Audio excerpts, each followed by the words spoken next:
Today we're looking at the top 5 mistakes people make in behavioral interviews and how we can get one step ahead of our competition to position ourselves in the best possible way. So let's go. The first mistake and the foundation of all mistakes with behavioral interviews is the attitude and the approach to behavioral interviews. Most people think, oh, it's just a behavioral interview. And this causes the entire chain of preparation to be incorrect. There's a mistaken assumption that technical interviews are the only ones that are challenging and behavioral is like a namesake interview.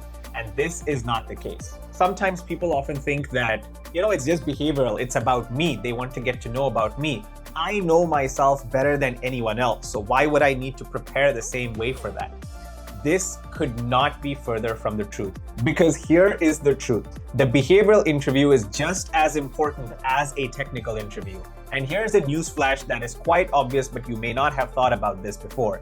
If you are thinking that I know me better than anyone else and therefore I don't need to prepare, well, that's true for all of your competitors as well. Everyone knows themselves better than anyone else, so they also shouldn't need to prepare. And then you have this game theory race that begins again of who is going to shine in these behavioral interviews and how can we become one of those people who end up shining. The reality of the matter is that the behavioral interview is also trying to test your character. Skill set is something we can build. Hopefully we are people with a growth mindset, which means we're always improving, but that also means that who you are today in terms of your skill set must be different from who you were 5 years ago because you've been improving since then. But character is not as easy to change. So one of my biggest suggestions to you would be to really show up as a human being. Change your approach to this interview and show up as a human being and share more about yourself, not just your work history or what you are currently working on, which is what most people end up doing. I'm going to be speaking more about this specific problem in the video about Tell Me About Yourself. That video is coming out shortly, so consider subscribing so that when that video comes out, you don't miss it. So the first change that is needed is one in our approach and attitude. Start seeing the behavioral interview as something that is equally as important and a potential opportunity for you to shine and differentiate yourself from your competitors. Now, the second mistake is that of unpolished stories. So what do I mean by this? Oftentimes in behavioral interviews, I will see candidates who literally just blurt out a stream of consciousness when they're asked about a certain question, which means that they know the overall subject, they know how it might have happened. So they're basically relying just on long-term memory to be able to recollect that and say it in this moment. What happens as a consequence is that important details in this story often get missed. So I'll ask you, have you ever wondered 1 or 2 hours after an interview, shoot, why didn't I say that? I know that had happened. Why did I miss that point in that story? That is an example of an unpolished story where you just haven't collected all the details of the story. And because of this, your delivery is missing certain instances and you don't want to be doing that. So the solution to all of this is to really write your stories in phrases in the H*L format. Most of you most likely don't know what the H*L format is. It is a format that I've created myself because it seems to work better for me. It is created by building on top of the STAR framework, which is a great framework to go with. But if you want to go one step further, then you can consider using the H*L format. I have a separate video about the H*L format where I explain what it is and why it is better than the STAR format. I will link it in the description and I will give you a reminder at the end of this video about the H*L format so that you can check that out and you don't get distracted right now. Let's keep going. The overall solution to start polishing your stories is to write your stories in phrases using the H*L format and then revisit it every single day for the next 1 week and keep refining it. Most likely when you write out the phrases and you're happy with your day's work, you'll be like, okay, this looks good. I promise you tomorrow morning when you look at it, you'll make some changes. We want to continue that over a week's period. What will happen most likely is that after about a week or so, the only changes you'll be making are minor tweaks that don't really affect the overall meaning of the story. That is when the content of the story is ready to go. Now, I want to share something very important here, is that the goal of writing your story in this format, refining it for a week, is not to script your story. The goal is not to script it. The goal is to get a comprehensive overview of what are the key things you want to mention in this story and what are the things you don't want to mention in this story. So it is just to create the overall outline of the story. I'm highly against scripting a story for two reasons. One, it makes it extremely rigid, and second, it loses authenticity as well, which I think is the most important in these stories. So to summarize this section, don't share stream of consciousness stories. Prepare your stories before, otherwise you will miss details. Write your stories in the 8-star format, polish it for a week, and you'll be in a better place. On to mistake number 3, that of plain, bland stories. This somehow reminds me of Gordon Ramsay when he goes and critiques foods in different restaurants where nothing is specifically wrong with the food, but it just turns out to be bland, uninspiring. We don't want to be one of those. This mistake has actually been a surprise because this has been happening way more often than I actually expected it to happen. And I think that many candidates will share stories that are extremely mundane. I had a candidate share a story about creating a Slack channel for improving the team's communication, which helped the team. And this was a person who was interviewing for an L6 role at Meta. There's nothing wrong with creating a Slack channel to improve communication in your team. But if that is the story that made the cut, then imagine what the other stories would be that didn't make the cut in your own self-selection process. Now, this story might sound a little bit too extreme, but I promise you it is true. So we really want to find a way to make our stories interesting. That does not mean make it up. That does not mean lose authenticity. I think one of the core reasons why this ends up happening is that we don't have the details of that story because we're recollecting it from the past. So my solution to this is to create a story bank in real time. I have my manager at Microsoft back in the day to thank for this. He's the one who taught me this the first time, and he said, send yourself an email when something worth remembering happens, and ensure that a part of that email has the same subject line and another part of the subject line can be different. So let's say this is a story about success, or there's a story about failure, or you convince somebody of something, or you use data for something, or there was some friction between people, something like that. Create a subject line where one part is always the same and the second part is specific to the story. Send it to yourself. When it comes time for performance reviews, just search for that keyword. All of those emails come up. My manager was able to just use that to create a packet very quickly for my performance review, and he actually got me promoted. Now, life has changed quite a bit since then. I don't think the email is still needed. I think now you have better tools. You can use Notion or OneNote or Google Docs or Microsoft Word, whatever you would like. I'm a big fan of organizing all of my stuff in the right way, because of which I would recommend a format where retrieval of these stories is very easy, and it is very easy for you to write these stories as well. Personally, today, I would probably pick Google Docs and write these stories across different tabs, not just create one document with 800 pages in there, but have different tabs so that you're able to get to that story very, very quickly, and right after it happens, write it in real time. Once you have these written in real time, you'll have more details on the story than other people who are not following this strategy. And then when you actually want to write out the structure for your story, you'll be able to pull in those details, and hopefully your story won't be as underwhelming as before.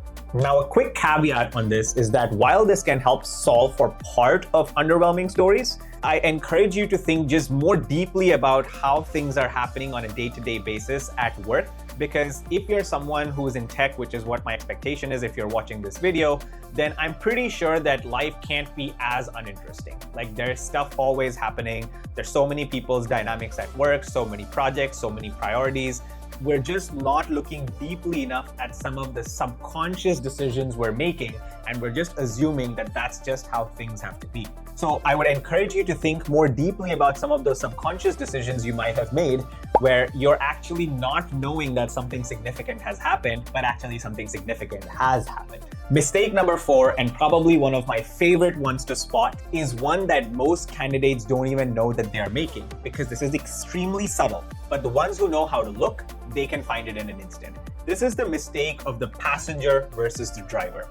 Oftentimes, I will hear a story about, tell me about a time a project was successful, and it'll be a really cool story. But it won't be very clear how much this person contributed to that story. Now, the request is not to be single-handedly responsible for success. It's not how professional environments work. It's all a team effort. But we really want to know how much of this was your contribution versus how much of it was just you being a passenger in a car driven by a great driver. How this is usually tested, and experienced, highly calibrated interviewers are really good at this, they will go probe you into getting nitty-gritty details of micro decisions you made, macro decisions you made, why you didn't make this decision, what was difficult about this situation.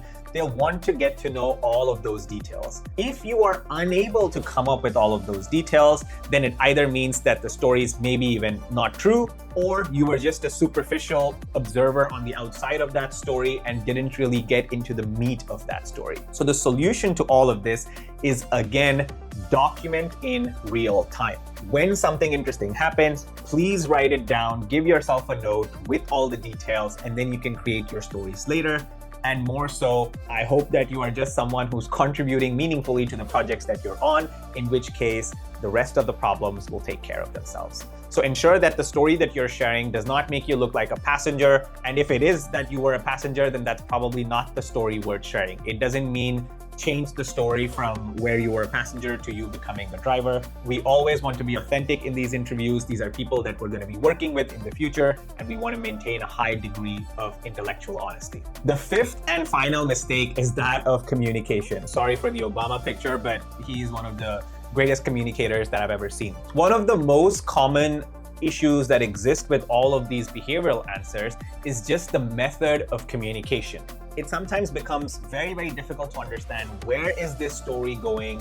What is this story even about? When you start a story, it is okay to give a glimpse of what the end of this story looks like. Now, when you give an insight into where this story is ending, you create what is called a story gap. A story gap is one where you know the starting point, because we're both here, and I've given you a glimpse of the ending point of this story. And now naturally your mind is trying to bridge the gap in the middle by reconciling, hey, how are we going from this starting state to this ending state?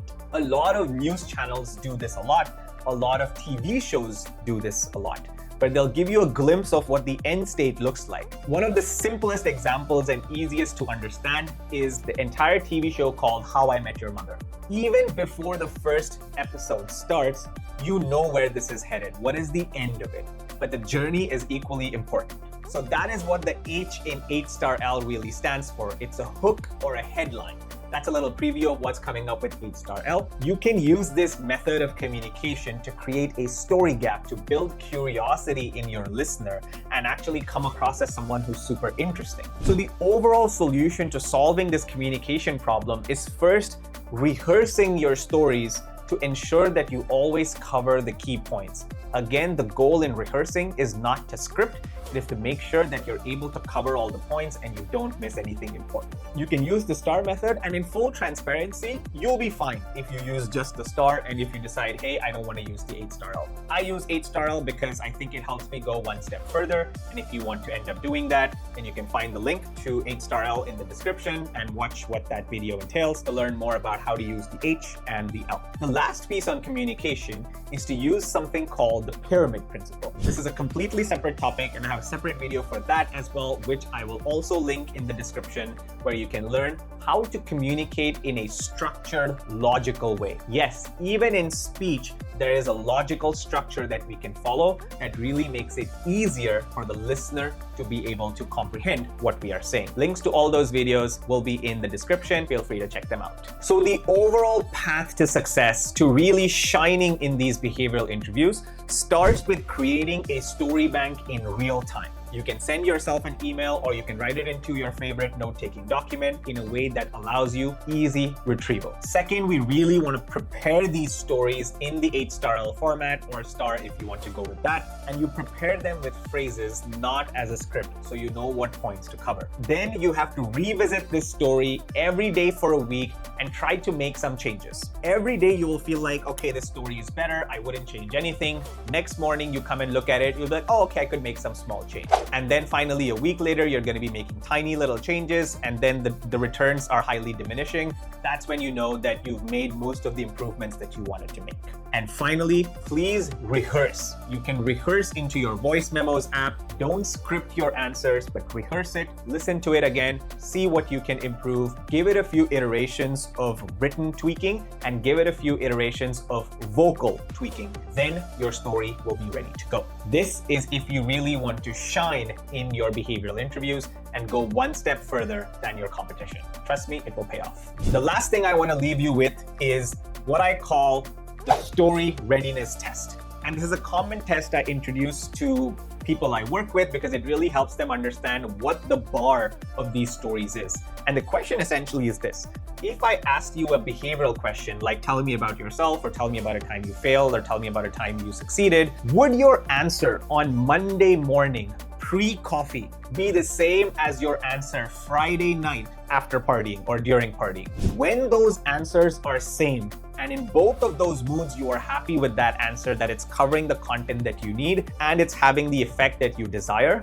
that is when you have a fantastic behavioral story ready to go. That story will perform better than the average person's story who's just recollecting from long-term memory or just huffing it like most people do. One of my favorite shortcuts to success is to just do other people aren't willing to do. If you go the extra mile, trust me, in the long term, you will get rewarded. So I hope that these fixes help you up-level yourself in behavioral interviews, shine from the competition, and maybe when that interviewer is driving back home that evening, they remember you in some way. Good luck.